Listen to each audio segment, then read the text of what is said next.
Taxpayers in Powell must fork over nearly $1 million to a developer. This after a 3-year ordeal between the developer and the city. It has to do with a development project in Powell near City Hall that citizens say they didn't want.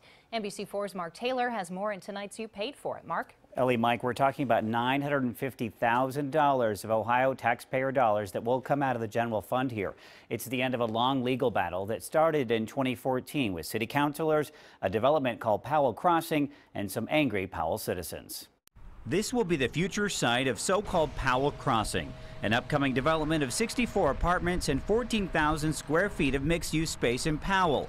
A project given the green light by City Council in June 2014. A lot of feedback was provided during the development plan process for the Powell Crossing development. City spokesperson Megan Canavan says, citing opposition to high-density housing and traffic, a group of residents did not want the new build, and their opposition turned into a city charter amendment banning the build, which was approved by voters 5 months later, thus forcing City Council to pull the developer's bid.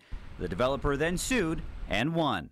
A lot of this is complicated. It's a long, 3 years of back and forth. Canavan says the city must pay $1.8 million to Powell Crossing LLC. Insurance covers about half, but $950,000 will come from taxpayers. We acknowledge our residents are very emotional about this. This accounts for about 17% of the general fund, a huge chunk for a city of about 13,000 people. Citizens who still have concerns about traffic and development. We do know that that's going to impact our future capital improvements. Moving forward, Canavan says the city is nearing the end of a 2012 bond levy, and recouping lost funds will be up to city leaders. We're really looking forward to just bringing our community closure on this issue.